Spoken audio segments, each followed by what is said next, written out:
Alors, bienvenue dans cette petite présentation qui va nous montrer toutes les étapes qui devront être exécutées par l'étudiant pour développer tout le processus de fabrication en lien avec la programmation à commande numérique. Donc, dans cette démonstration, là, on va faire en sorte qu'on va faire comme l'analyse complète de la pièce, toujours en lien entre le modèle 3D et le dessin technique qui lui est associé. Euh, pour celui-ci, en fait, vous allez le recevoir, vous, là, pour le dessin, un modèle 3D. Et à partir de ça, là, on va devoir être en mesure là, de créer les dessins de définition de la matière première, le dessin de méthode et de procédé, et les dessins de montage.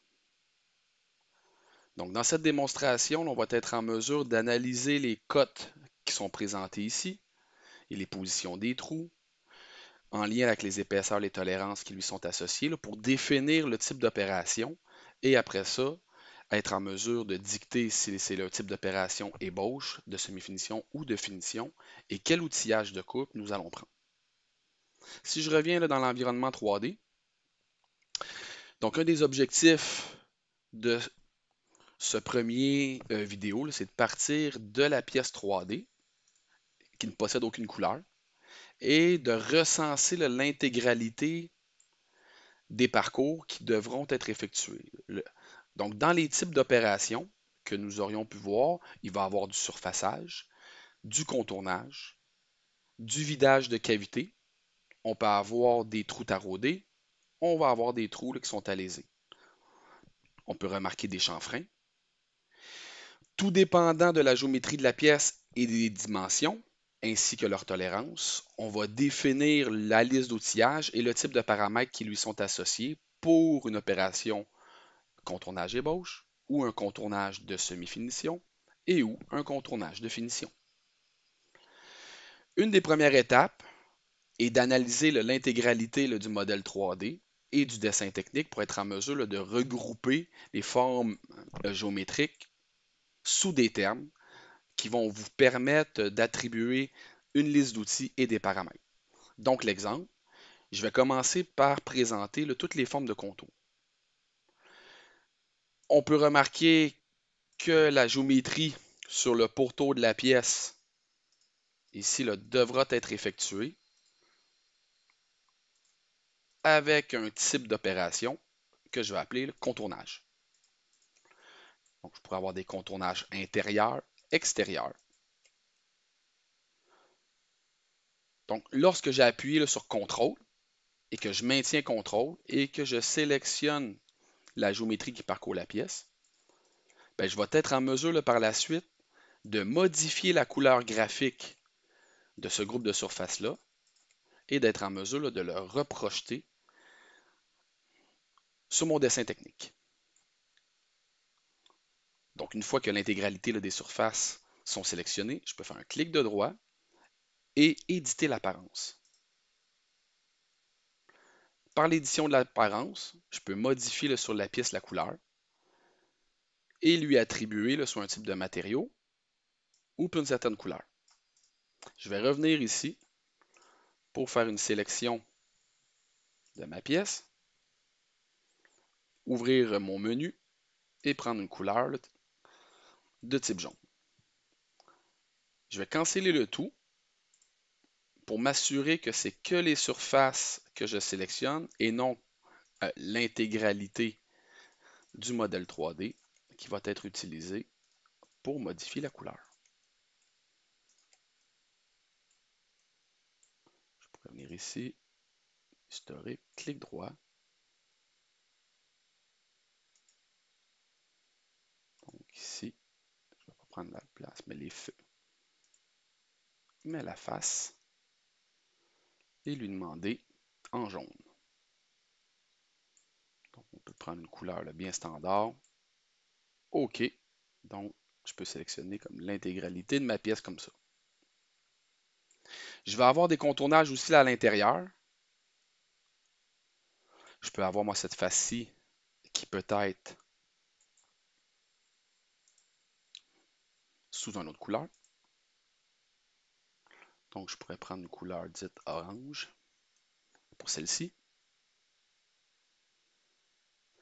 Je peux faire la même chose pour la surface horizontale ici. Donc, tant aussi longtemps que la fenêtre de modification là, des surfaces est allumée, ici, là, je peux faire comme l'intégralité des modifications. OK. Je vais prendre les 18 trous taraudés ici pour éditer ma surface. Donc, je vois une face ici. Je peux par la suite prendre les 18 autres, ou en fait les 17 autres positions, pour être en mesure de sélectionner mon trou ici comme ça. Je vais me laisser tenter par le vert, lime. Clic droit, OK, toujours possible. Je vais prendre ma surface ici, encore la modifier. Je vais modifier la face. Elle est dans la géométrie qui est sélectionnée. Et je vais venir prendre les 4 autres surfaces et prendre un autre type de vert, un vert plus foncé. OK. Je vais reprendre l'intégralité de ces surfaces à l'intérieur qui vont devoir être terminées ou usinées à l'aide d'un contour. Prendre celle-ci et reprendre toutes les autres faces en lien avec une périphérie de contournage.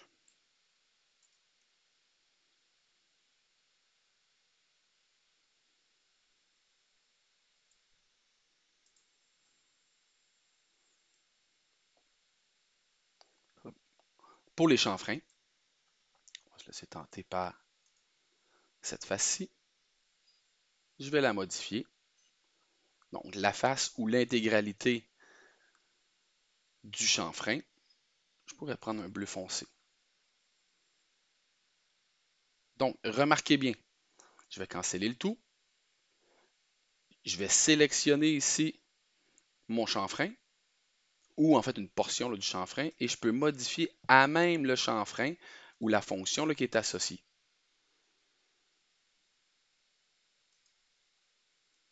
Et voilà.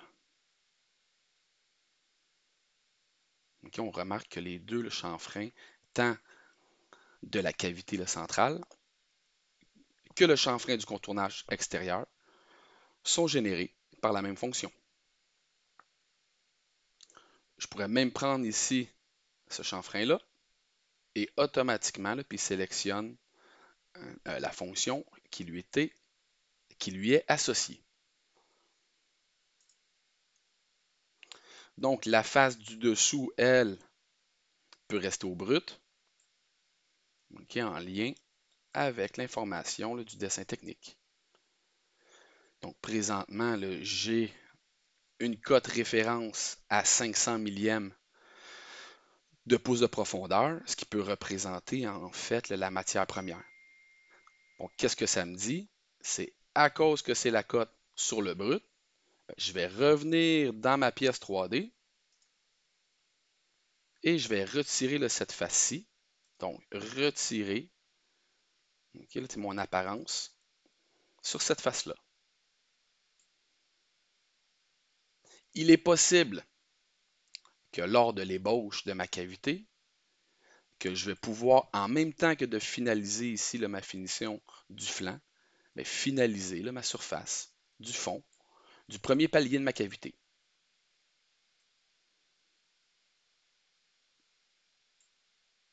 Donc, posons que je sauvegarde le tout. Donc, reconstruire et enregistrer le dit document. Je serai en mesure de démarrer un nouveau dessin technique. Donc, à vous de faire un CTRL-N pour nouveau ou cliquez sur l'icône d'un nouveau document. On va prendre un dessin cadre et je vais prendre un format B horizontal.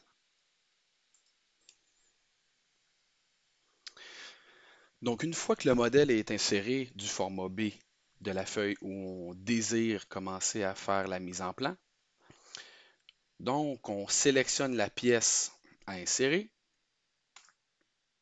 Je serai en mesure par la suite de venir présenter ma pièce ou commencer mon dessin technique. Pour les besoins de la cause, ici, moi, je vais y aller, exemple en 3D.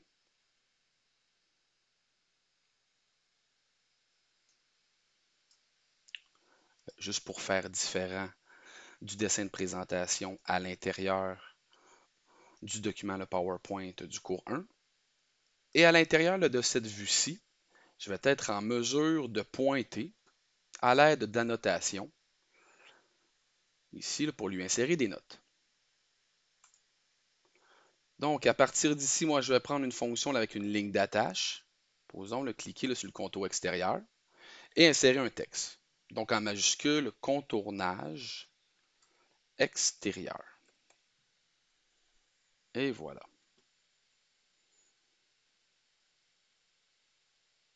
Ou on peut lui donner un autre nom, en tant aussi longtemps que c'est un contournage extérieur 1. On pourrait dire ça comme ça, parce qu'une pièce peut avoir plusieurs contournages extérieurs sous différents niveaux et différents paliers. Par la suite, je vais repointer sur une autre surface ici, comme celui-là ici. Je vais modifier le texte pour l'appeler le cavité 1, qui, elle, est débouchante. Ici, moi, j'ai une autre surface. Je peux cliquer dessus, que je vais appeler le cavité 2.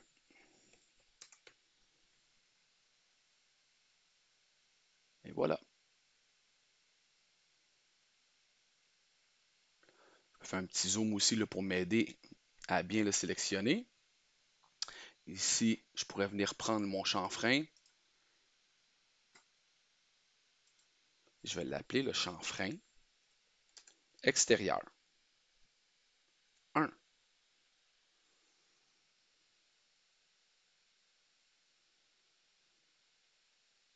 Je vais cliquer ici pour l'appeler le chanfrein intérieur 1.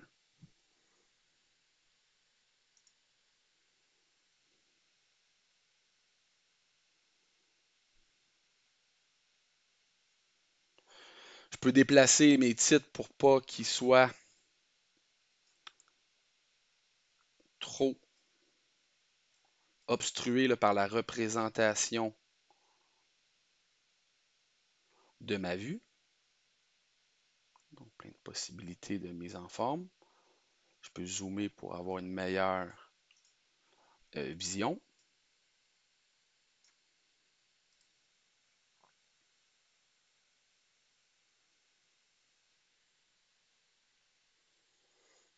Par la suite, je vais me refaire une autre note à l'aide d'une flèche. Ici, je vais l'appeler le surfaçage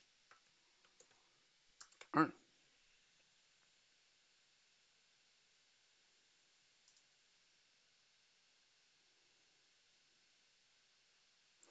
Donc, à cause de la tolérance qui lui serait associée là, sur l'épaisseur, ben, je vais réserver un groupe d'opérations pour l'ébauche et sa finition. Sur d'autres annotations maintenant. On va maintenant faire les trous. Donc, trou 3,8. Ou à cause du dessin technique qui me donne la tolérance à 3 chiffres après le point, mais je sais que je vais avoir un groupe d'opérations pour réaliser l'entièreté de ce trou-là. Mais des 4 trous pareils. Je vais refaire une nouvelle note maintenant sur la création ici des trous taraudés. Trous taraudés.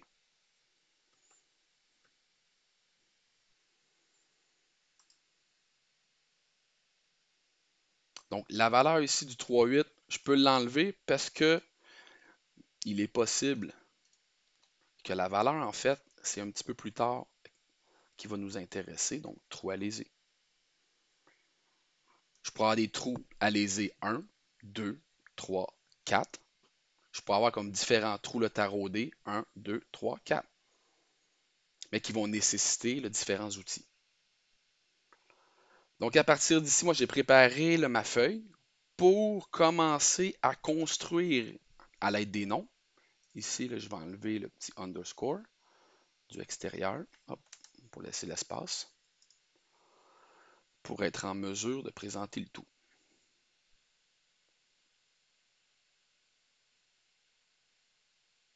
Donc, à partir d'ici, vous devriez avoir un modèle de départ d'un document qu'on a appelé le méthode départ.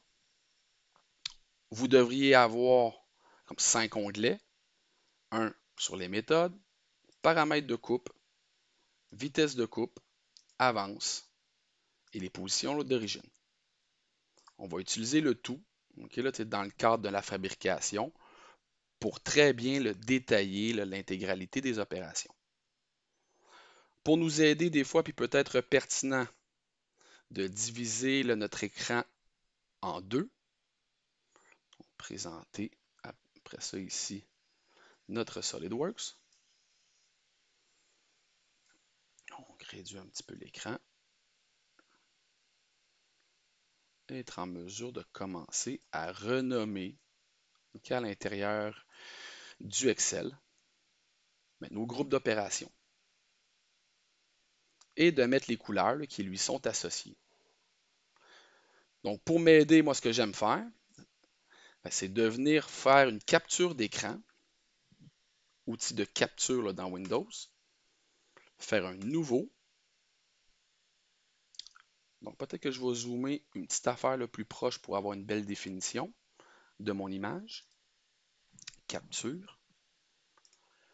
Faire une nouvelle capture et venir faire la sélection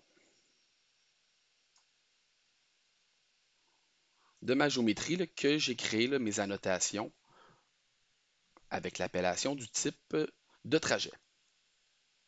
Je vais revenir dans le modèle de départ pour par la suite lui insérer l'image à l'intérieur de mon tableau.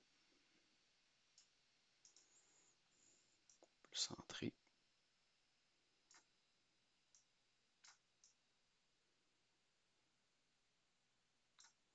Donc, à partir d'ici, je peux avoir, exemple, le contournage extérieur 1, qui va avoir comme procédé du fraisage. Et là, ici, je peux retrouver toute la liste de nomenclature en lien avec mon PowerPoint. Donc, si on revient un petit peu dans la liste des opérations, pour le fraisage, pour le procédé, je peux avoir du surfaçage ébauche, surfaçage finition, contour ébauche, contour de semi-finition, contour finition ou du vidage et ou du rainurage. Donc, le fraisage lui regroupe les 6 items. Pour le tournage, on va avoir d'autres appellations. Pour le perçage, on va avoir d'autres éléments. Donc, je vais revenir dans mon Excel. Fraisage. En raison du dessin technique sur les dimensions qui sont associées à ma pièce et aux décimales sur les positions, sur la valeur des rayons, j'ai quand même un intervalle de tolérance qui lui est associé. Sur une cote à 3 points, on a un intervalle de tolérance de 8 millièmes. Au Cégep du Montréal, on va faire une opération d'ébauche, de semi-finition et de finition. Si vous possédez une cote à 2 décimales, on va faire une opération d'ébauche et de finition. Pour une cote en fractionnaire et ou à une décimale, on va prendre qu'une seule fonction qui va faire en même temps l'ébauche et la finition, comme d'un seul coup, en raison que l'intervalle de tolérance est très élevé. Et pour une cote qui présente 4 chiffres après le point, outre que des coordonnées, on va y aller même, tout dépendant de la géométrie, avec une autre opération qu'on pourrait appeler une super finition. Dans notre cas à nous, et dans le cours de M30, on va se contenter au maximum d'une opération de débauche, de semi-finition et de finition. Donc, je vais revenir dans les éléments du dessin technique et du Excel pour commencer à remplir mes tableaux. Ici, moi, je devrais avoir un contournage ébauche, un contournage de semi-finition et un contournage de finition.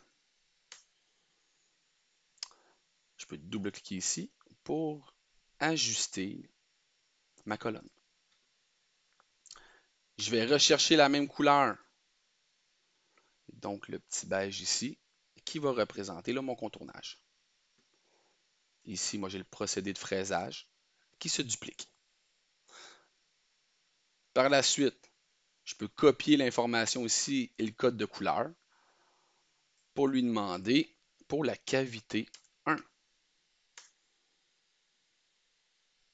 qui elle aussi là, va avoir des procédés de fraisage.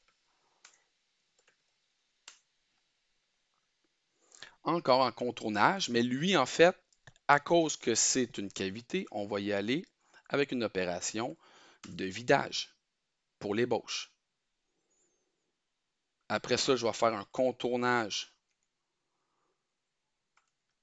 de semi-finition et contournage. Je vais enlever le 2 ici pour rester pareil aux autres. Et contour de finition. On va l'enlever le 2 tout court. Contournage finition et ici un contournage finition. Pour ma cavité 2, okay, là, donc si j'ai la même nomenclature ici que pour ma cavité 1, il a des fortes chances que le premier vidage là, va déjà avoir évidé le centre. Et donc, il va me rester là, que deux opérations, là, un contournage de semi-finition et contournage de finition. Donc, là, je peux copier le tout et venir les coller ici. Donc, lui, il va servir en même temps le débauche pour la cavité 1 et cavité 2. Posons par la suite que je vais me laisser tenter par le surfaçage.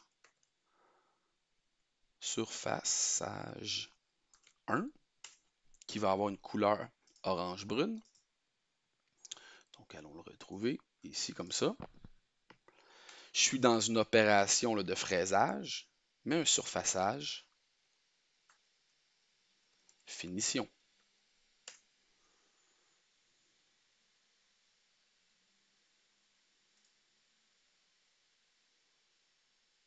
Par la suite, là, je vais traiter mes trous à lésés.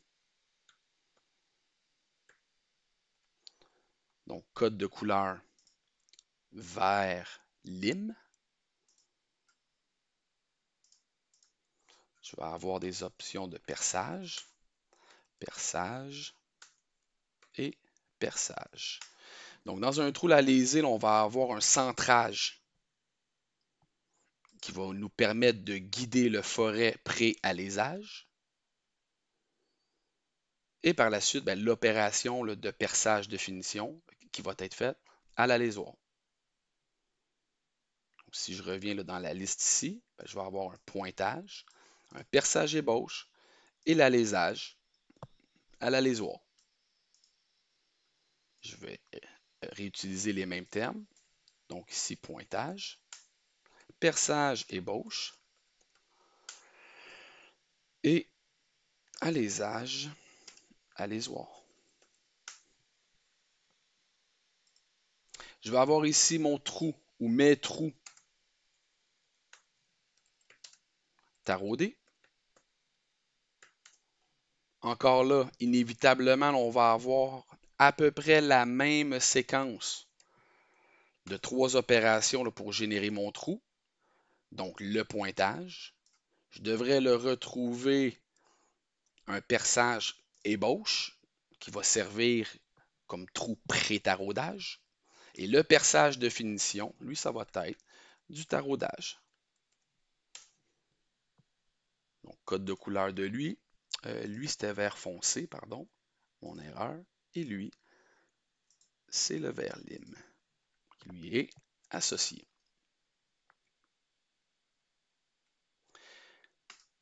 Par la suite, ben, je vais avoir le chanfrein extérieur, 1.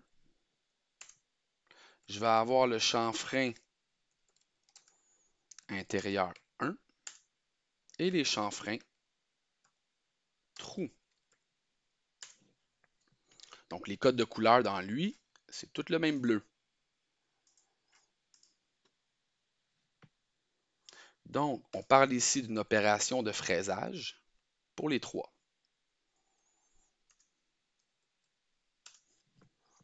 Les chanfreins des trous peuvent être faits par un mouvement des axes ou à l'aide de l'opération de pointage lui-même. Mes chanfreins servent comme d'éléments pour casser les bavures et aussi un élément de guidage. Donc, ici, mon chanfrein des trous, si je suis à mon affaire et que je suis en mesure de prévoir le coup, peuvent être faites automatiquement à l'aide d'un outil à pointer. Et bien sûr, tout dépendant de la grosseur du trou. Dans notre cas à nous, sur les pièces de projet, il va y avoir des trous où on va pouvoir le pointer et chanfreiner, et d'autres situations où on va pointer, faire une opération d'ébauche de perçage, faire des opérations de fraisage, ébauche et de finition, et refaire un chanfrein à cause que le trou est beaucoup plus gros que l'outil de chanfreinage. Donc, dans notre cas à nous, sur cette démonstration-là, ben, mon chanfrein trou, ici, j'en aurai pas de besoin à cause que je vais les faire en même temps que mon pointage et chanfreinage. Donc, toute ma ligne le 24, je peux la supprimer. Je vais revenir faire une bordure ici par un clic de droit sur toutes les cellules que j'ai sélectionnées, format de cellule, prendre la ligne ici du bas et revenir faire une bordure. Je peux maintenant ajuster mon dessin. Donc, opération, on va parler d'un contournage de finition directement. Contournage, finition. Contournage, finition. Donc, le type d'outillage qui peut lui être associé, on va parler ici fraise en bout, ébauche. Fraise en bout,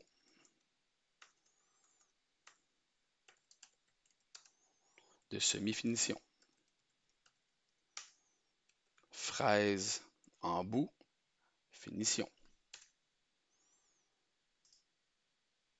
Pour le vidage, fraise en bout, CTRL-C, CTRL-V pour l'ébauche du vidage. De semi-finition, une fraise de semi-finition. Il manque juste le E ici. Parfait, un petit instant que je revienne. Fraise en bout. Ouais, j'ai pas aimé tout ce qui est fait automatiquement. Donc, fraise en bout de semi-finition, CTRL-C, contournage de semi-finition, CTRL-V, semi-finition, CTRL-V. Donc, je suis en mesure de le réutiliser. Tout ce qui va être finition, le fraise en bout de finition, CTRL-C pour contournage de finition et même le surfaçage de finition. Outils utilisés pour le pointage. On va parler fraise à pointer et chanfreiner.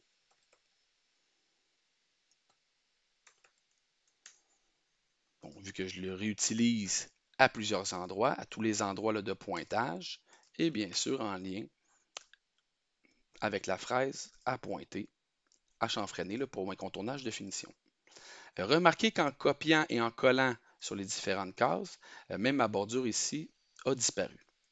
Posons que je vais faire un CTRL-Z là, pour enlever là, la dernière opération là, de coller. Je peux faire un clic droit et faire un collage spécial, ici en lien là, avec juste la valeur de la case et conserver la mise en forme de mon tableau.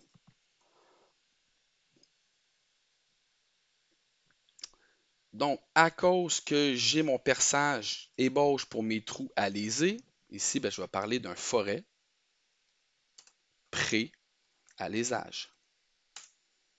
Alésoir de finition.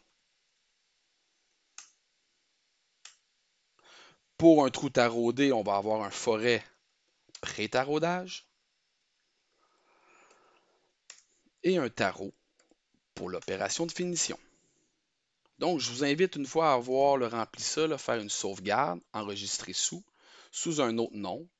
Disons que je vais l'appeler la méthode départ pour la méthode démo M30. Pour vous, ben, ça sera en lien là, avec euh, pour la méthode du numéro de pièce de votre projet.